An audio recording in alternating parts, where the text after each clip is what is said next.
who already has completed my PhD, and now I'm in the third year of medical school. And my name is Justine Falcone. I'm a resident physician currently in my second year at med school tutors, and I am in emergency medicine, and both of us have been working with MST for a couple of years, tutoring, mentoring, and advising students. Today what we want to talk with you guys about is how to use your winter breaks as a medical student. So I'm going to kind of start by talking about what you can do as a first or a second year medical student. And then Justine will talk about ways that you can spend your winter break as a third or a fourth year medical student. So as a first year medical student, one of the things you need to consider is how long your break is, what your school curriculum's like, and how long it is until you take step one. A lot of schools are structured differently, and so our advice would kind of vary a little bit depending on what your school's curriculum is like. As a first year though, some of the things to keep in mind are think about what courses you've already covered in medical school and what courses you're going to have in the next semester of medical school. In general, it's never a good idea to teach yourself new material over the break to try to get ahead, because you're just not going to be as efficient at teaching yourself, and you're not going to be able to cover as much material at an appropriate speed. It also might be difficult for you to understand, and it probably isn't going to stick as well as when you actually learn it in depth in medical school. So if you are trying to do any sort of studying as a medical student in your first year, it's usually recommended that you kind of review material you've already learned. And if there's a course you took that you felt like you really struggled in, maybe had difficulty passing, it would be great to study that material a little bit more over your winter break. So let's say you're a first year medical student, you're just starting your winter break, and in your first semester of medical school, you had biochemistry, physiology, and a clinical course. Well, over your winter break, you could just perhaps skim the first aid chapters for biochemistry, look at the different physiology chapters, and maybe do some practice questions in that material. But it's not generally advisable that you go ahead and try to teach yourself new material for the next semester or for second year. Other than that, like I said, if there's a specific subject you struggle in, you could work on that. Something else you can think about is just kind of think about some future planning and think about how you're going to spend your summer break. Most medical schools give students a good chunk of time off between the first year and the second year of medical school for you to spend any way you want. And a lot of students might choose to do a clinical rotation or a research project. And so winter break is a really good time to kind of start thinking about that, think about what you want to do, and it'll give you plenty of time to potentially approach mentors and think of an idea for a project in advance. Other than that, there's not a whole lot you need to do as an MS1. Now, during your second year of medical school, what you do for your winter break also really depends on how your school's structured. And it also really depends on when you're taking step one. A lot of medical schools are now having medical students take more of a faster first and second year of medical school and end up having students sit for step one in February. Other medical schools are doing more of a traditional approach where students take a full 2 first years of medical school and won't end up taking step one until the summer. So obviously my advice would change a little bit depending on when you're taking step one. So if you're taking step one in February, then this winter break is kind of like the start of your dedicated study period. Whereas if you're not taking step one for 6 months from now, you still have a while until the exam.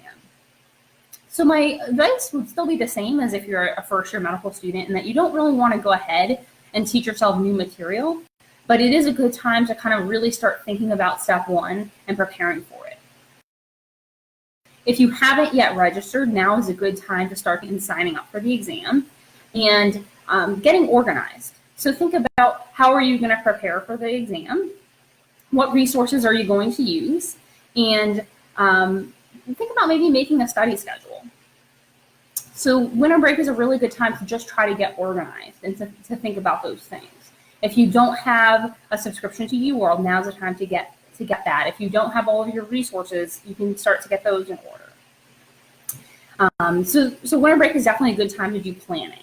Now, if you are in the start of your dedicated period and you'll be taking step one in 4, 6, or 8 weeks, it's a good time, like I said, to first plan your schedule and think about what resources you want to use. I really suggest that students sit down and kind of write some goals for themselves and about what they want to cover. And this holds true not just for winter break, but also for their dedicated.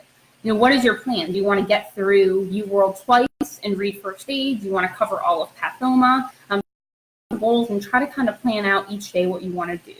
For some students, this might mean making themselves a detailed Google Calendar, or maybe working with a tutor that can help them with that. But the most important thing you can do is to kind of plan out your time first before you get started. And then if you are taking step one in a few weeks, you can start to study during your winter break for the exam and really start to work on UL questions, start to go through first aid and pathoma. Versus if your exam is a lot farther out, you maybe don't have to start studying and doing big chunks of UL questions every day, but maybe you'll want to review some of the material from courses you took previously that maybe you feel like you've forgotten or you struggled in more.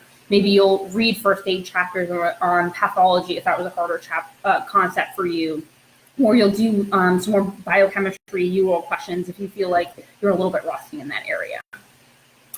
So the biggest thing you can do as a second year in your winter break is to really just make sure that you plan your time out, sit down and plan yourself a study schedule. Don't teach yourself new material, but you can start delving into reviewing all of the material you have already covered so far. And then, again, thinking about how you're going to spend your summers. Okay, so I'm going to talk a little bit more now about the third and fourth year, what would be a good option to kind of how to use those breaks efficiently. So I kind of want to start with a story about what happened to me during my third year of medical school, kind of a horror story, if you would say. So third year of medical school is obviously unique, and then that's the time when most students are taking their clinical rotations. And of course, one school is going to vary from the other in terms of how those courses are laid out, and whether you take pediatrics and medicine earlier in the year or after. But generally speaking, most students do get at least a couple of days or even weeks off for a break over the holiday time in December, January type of time frame. And so for me, I had my pediatrics rotation actually right before the winter break. And probably similar to most students, I had a shelf exam on the Friday right before the break was supposed to start. And, it's a great time because you're about to finish that course. You're going to take your shelf exam and put it behind you and then go into this break where you really don't have to worry about any particular one course, and you can kind of just focus on things to come. Well, unfortunately for me and my classmates, and probably actually a lot of other med students across the country, the shelf exam MBME service had a massive crash on that Friday afternoon. And unfortunately, they were not able to get it up and running before that entire day. And so some of my classmates had to leave for flights or had travel arrangements and things already booked. And so we unfortunately were not able to take that exam as had been planned before the holiday break, which is kind of terrifying. And so unfortunately, we had to do what no one really wants to do, which is take the exam right when we get back from the break. And so fortunately, my school gave us a couple days before we got back when we got to take it. But in that situation, I ended up using my winter break in third year to continue studying for that shelf exam so that I would be fresh on material, well rehearsed, and able to do well. So that's kind of an odd situation. And in most cases, I don't think the majority of third year medical students are going to need to study over a third year break for a particular shelf exam, because most schools try to make it so that their current exam and coursework ends over the winter break and they start brand new with something else when they get back. However, if that is not the case, where your particular school has you get a break in the middle of a rotation, or you have to take shelf exams when you get back, then of course your first priority for winter break would be studying and preparing to do well on any exams that you're required to take, and the shelf exams and things like that right when you get back. And so for the majority of students, that should not be the case. And so in third year, there's a lot of things you want to start thinking about to be best prepared for residency, graduating, and to keep on track. And so the majority of students who are starting to think about at this time what specialty they really want to do, most schools have students meet with one of their higher up advisors in the school to start discussing about what specialty they ultimately want to pursue for residency. And so winter break really is the time where you need to sort of sit down and really start thinking seriously about what specialty you want to go into if you haven't already. And start thinking about if you're competitive enough, looking at resources, programs, thinking about your step one score, your coursework grades, your shelf grades at this point, your ability to get letter recommendation, just so that you can know if you're competitive enough for a particular specialty or not.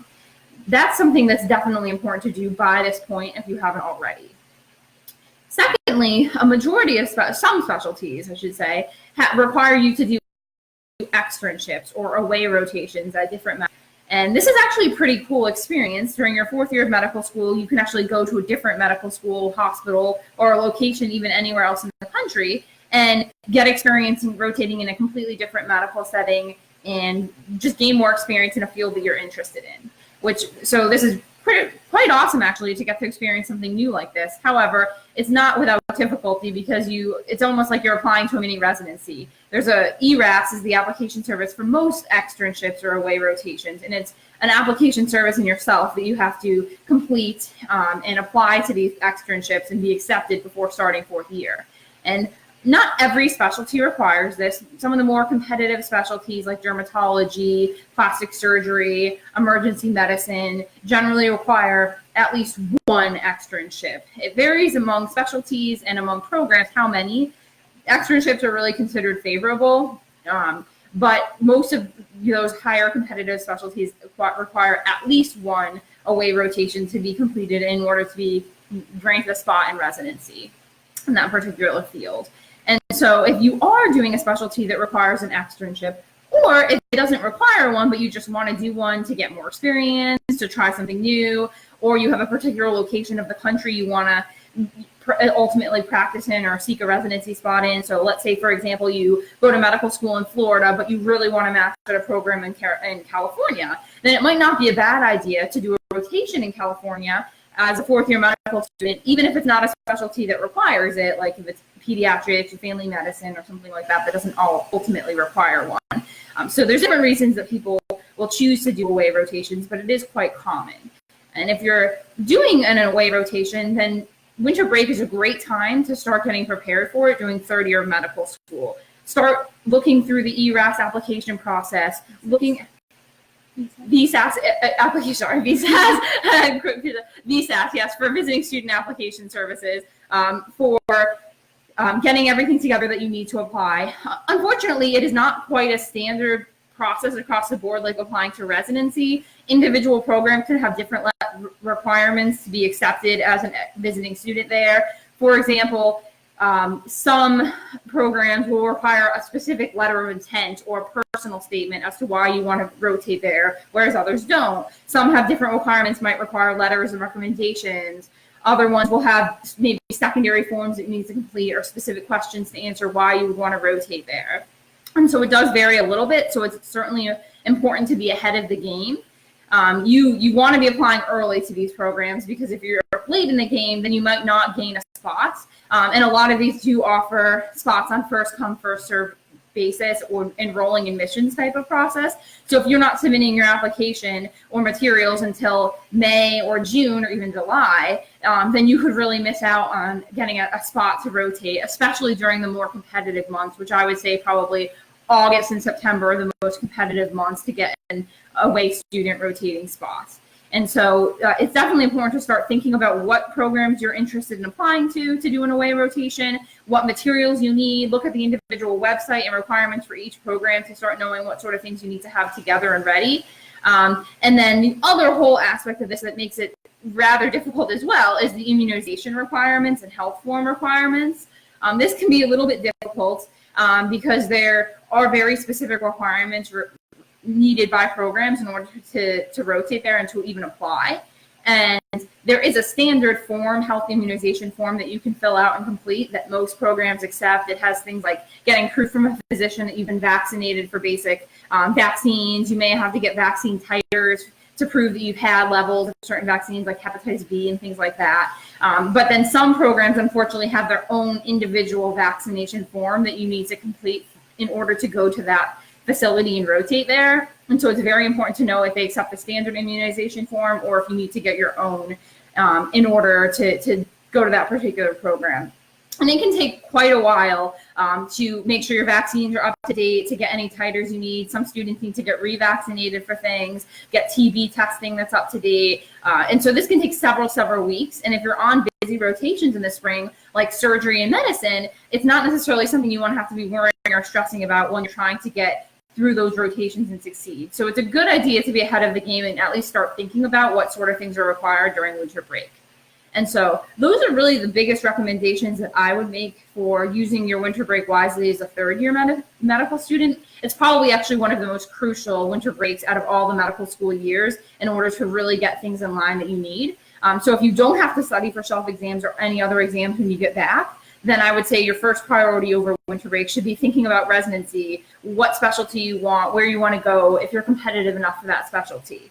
And if that is kind of already figured out and you have a pretty solid idea that you're competitive in what type of specialty you want to do, if you are doing away rotations, then start thinking about VSAT, start thinking about where you want to rotate as a visiting medical student, your competitiveness for those programs, and any other additional forms like personal statements or immunization forms that you'll need for those programs. So that's what you really should be thinking of. Now, fourth year of medical school is a little bit different. Honestly, the end's almost in sight because most students only have a couple more months left before they finally graduate. The goal has been succeeded. You're going to be a doctor, which is very exciting. However, there are still some things you need to think about over winter break in your fourth year of medical school as well. And those things would be more ultimately thinking about where you want to go for residency. By the time of winter break, you probably would have had most of your interviews for residency completed. However, it's a kind of interesting situation that many programs do still interview through late January. So you may have had a handful of interviews completed before the winter break time. However, it's still definitely possible that you could also have a handful to complete after winter break. So you may not get to know 100% for sure where you want to go yet, since you might not have seen all the programs, talked to programs, visited these cities yet. But you can at least probably start thinking about the places you've already been to, how well you like them, and where you could see yourself. And so I would say that's a primary goal, is to just start thinking about a preliminary rank list and putting something together to give yourself an idea of at least the programs you've been to so far, where you think you would want to rank them and where you might be happiest matching for residency. And then maybe keeping in mind the programs you haven't visited, that how highly you think you're going to like them. Like if they're in a part of the country you really want to be in, or if you have family there, something about the program that will particularly draw you. And just start thinking about a preliminary list of where you might want to go and what your final rank list could be while you're still on winter break. Again, this is, of course, very flexible. You're going to change it if you have more interviews, more than likely. But it's a good idea just to not save everything for the last minute, and to just start thinking about what would make you happy, where you'd want to match. The other thing, too, is when you're making your rank list, of course, it's great to have input from friends, family, significant other, things like that, so that you'll know, where might be best for you. Those people are going to know you the best and know where you'd be happy. And so starting to have enough time to get their input as well is really great. And so that's probably what's most important to focus on in the fourth year. Is to start thinking about where you want to match for residency, where you'd be happy, getting that sort of all those steps in place to be prepared to match. And of course, something we were going to kind of mention for all years of medical school is without doubt a very stressful, difficult time. And the winter breaks that you get after your blocks or your self-exams, maybe some of the only vacations and breaks that you get in medical school. I know my third year of medical school, that was the only vacation I actually officially got, was over winter break. And so it goes without saying that you certainly want to take time to enjoy yourself, relax, have fun, catch up on sleep. Don't feel guilty about that at all. Medical school is really hard. It is a long 4 years, and you don't want to get burned out. So you don't feel bad about kind of taking the time to just relax and sleep and exercise. And really, that's kind of probably the most important thing that we can tell you, is to use your breaks to relax and have fun and catch up, because you don't have a lot of time off in medical school. And so it's really important that you get refreshed over your breaks, you see your family. Even just planning a vacation over them gives you something to look forward to in the months before it. So that's something that we always recommend as well. So we really can't say it enough how important it is to actually make sure you enjoy your breaks. And it's okay to do some work and study and to think about things, but make sure you're taking off time for yourself, having fun, catching up on sleep, and seeing your family. And that's particularly important in the fourth year of medical school, because come July 1st, when you match and start residency, you're going to hit the ground running, and it's going to be intense all over again. You're going to be working long hours, hitting possibly 80-hour work weeks, not really any guarantee when you'll be getting your vacation in that time. And so really enjoying yourself all of fourth year, but especially during the winter break time when you have lower obligations, is really important and definitely necessary for your success as well. All right. Well, thank you for listening. And if you have any other additional questions, feel free to comment under the video and we'll try to answer them. All right. Bye-bye.